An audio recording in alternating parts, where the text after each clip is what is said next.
Hello students, आज हमारा topic है fractions and decimals. Fractions and decimals.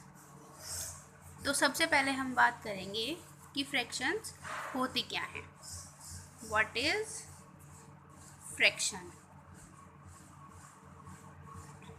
तो मान लीजिए कि हमारे पास एक शेप दी गई है, ये सर्किल।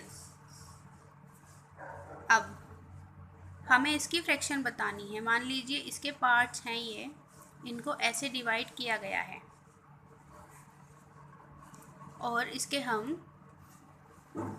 इसको इसमें डिवाइड किया गया है। इसके क्या हैं, इसके हम पार्ट्स काउंट कर लेंगे, टोटल पार्ट्स कितने हैं। तो हम यहाँ से स्टार्ट करते हैं। 1 2 3 4 5 6 7 8। टोटल पार्ट्स कितने हैं? 8। अब मान लीजिए इसमें से इन्होंने 2 पार्ट्स शेडेड करके दिए हैं हमको, ये और ये, और कहा है कि शेडेड पार्ट की क्या बतानी है हमको? फ्रैक्शन। तो टोटल पार्ट्स कितने हैं? 8 और शेडेड पार्ट कितने हैं? 2। तो 2 हम कहाँ लिखेंगे? यहाँ पर। टोटल पार्ट्स कहाँ पे लिखे जाते हैं? नीचे। तो इसका फॉर्मूला क्या बनेगा हमारा?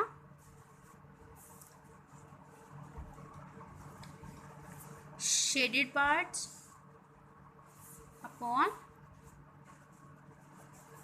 total number of parts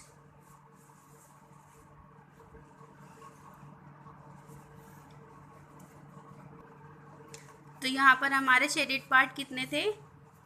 2, 1 और 2, और टोटल नंबर कितने हैं हमारे? 8। तो इसकी फ्रैक्शन क्या हो गई? 2/8। फिर उसके बाद हमें एक रेक्टेंगल दिया गया है और उसके हम पार्ट्स कर लेते हैं 1 और ये 2। तो यहाँ पर हमारे टोटल नंबर कितने हो गए? टोटल नंबर है हमारे 1 2 3 4 और हमारे जो शेडेड पार्ट्स हैं वो कितना है? 1। तो शेडेड पार्ट कितने हो गए हमारे?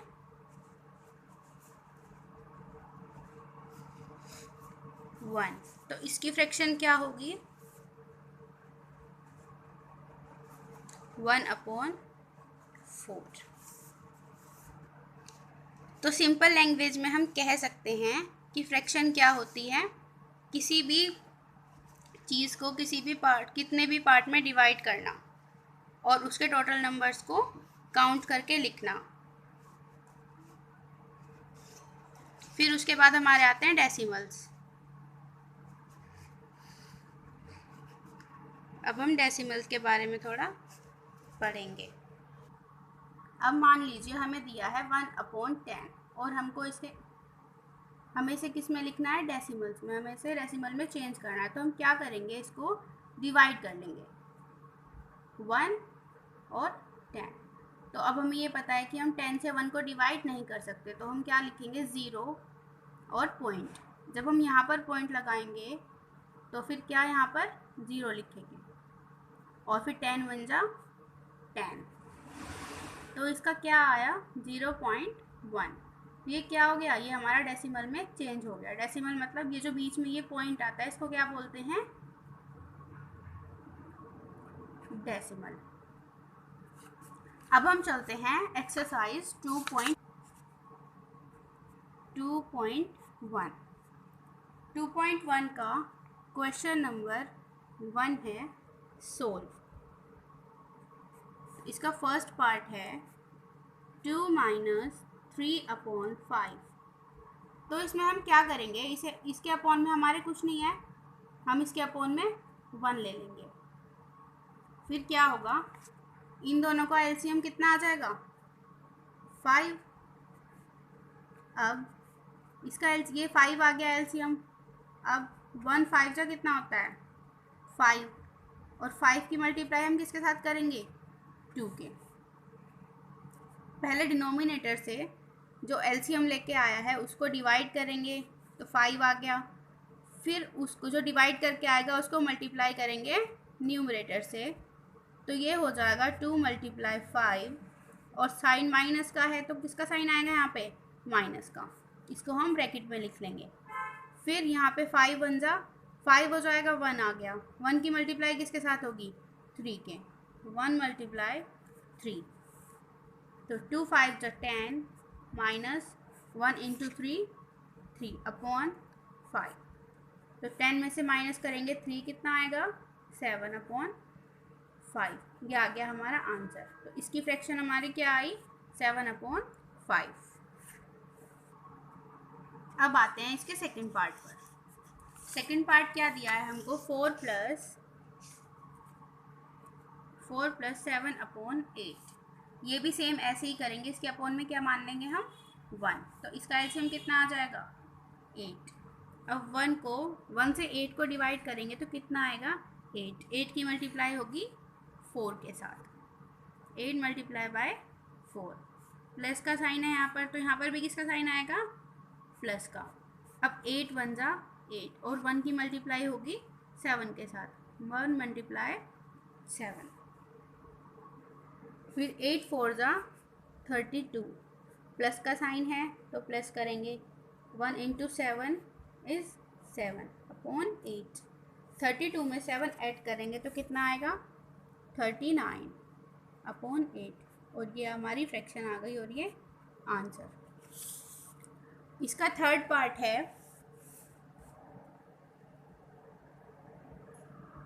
थर्ड पार्ट दिया है हमें 3/5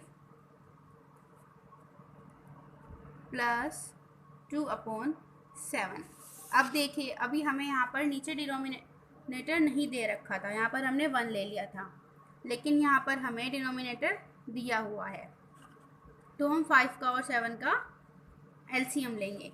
5 और 7 का एलसीएम कितना आ जाएगा, यहाँ पर लेंगे हम 5 7, पहले 5 से करेंगे, पहले हम देखेंगे 2 से, क्योंकि 2 के टेबल में ना तो 5 आता है ना 7 आता है, और 3 के टेबल में भी ये नहीं आते, और 4 के में भी नहीं आते। तो हम सबसे पहले किससे करेंगे, 5 से। 5 1 जा 5, और 5 1 जा 5 किया, और 7 एज इट इज़ उतार देंगे, और फिर उसके बाद हम करेंगे 7 से।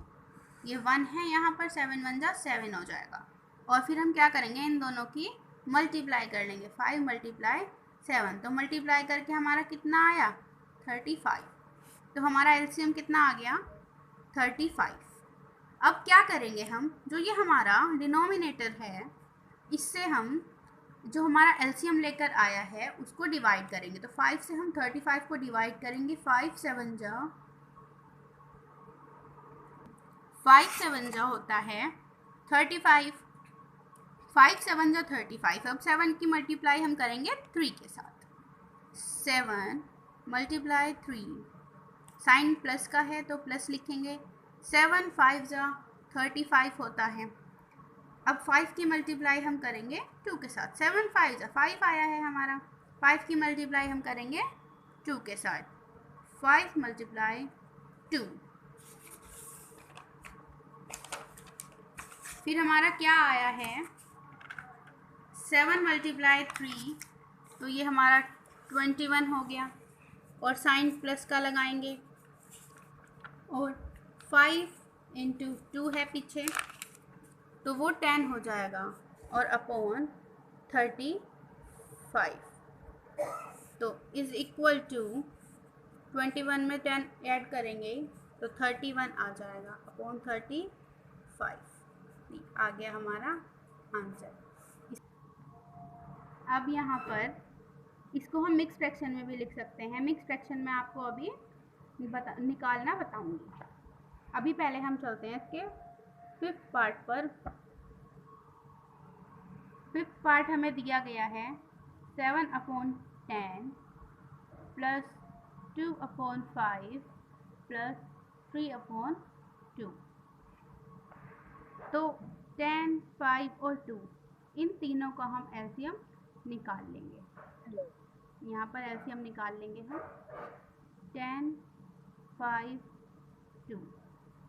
जो बच्चे जिन्हें एलसीएम निकालना नहीं आता है, मैं अपनी एलसीएम और एचसीएफ निकालने की वीडियो भी डाल दूंगी। जिन्हें नहीं आता है वो वहाँ पर जाकर सीख लें। तो सबसे पहले हम 2 से करेंगे। 2 की टेबल में 10 आता है, 2 5 जा 10, 5 एज इट इज़ आ जाएगा, 2 1 जा 2। अब 3 के टेबल में 5 नहीं आता, 4 के में नहीं आता, तो अब हम सीधा 5 से करेंगे। 5 1 जा 5, 5 1 जा 5 और ये 1 एज इट इज़। और 2 और 5 की मल्टीप्लाई हो जाएगी, 10 आ जाएगा। तो हमारा एलसीएम कितना आ गया? 10। यहाँ पर 10 आ जाएगा। अब 10 को डिवाइड करेंगे 10 से।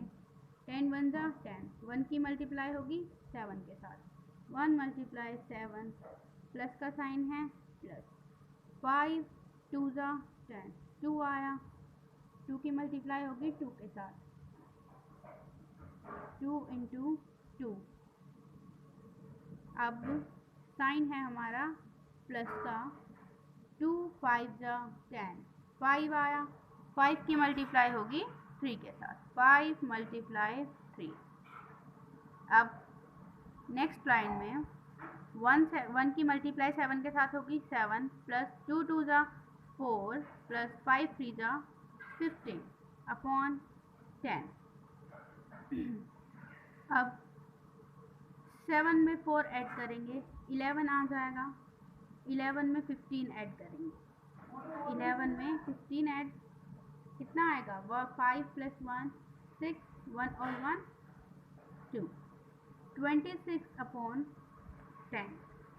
अब इसको हम आगे डिवाइड कर सकते हैं, 2 से डिवाइड कर लेंगे हम। पहले 26 को करेंगे, 2 1 जा 2, 2 3 जा 6, अब 2 5 जा 10। बच्चों इस बात का ध्यान रखें कि जब हम डिवाइड करते हैं तो हम एक ही नंबर से करेंगे। अगर हम 2 से कर रहे हैं तो 2 से ही करेंगे, 3 से कर रहे हैं तो 3 से करेंगे। हमें कोई ऐसे नंबर से डिवाइड करना होता है जिससे क्या होगा, जिससे दोनों नंबर न्यूमरेटर और डिनोमिनेटर डिवाइड हो जाएंगे।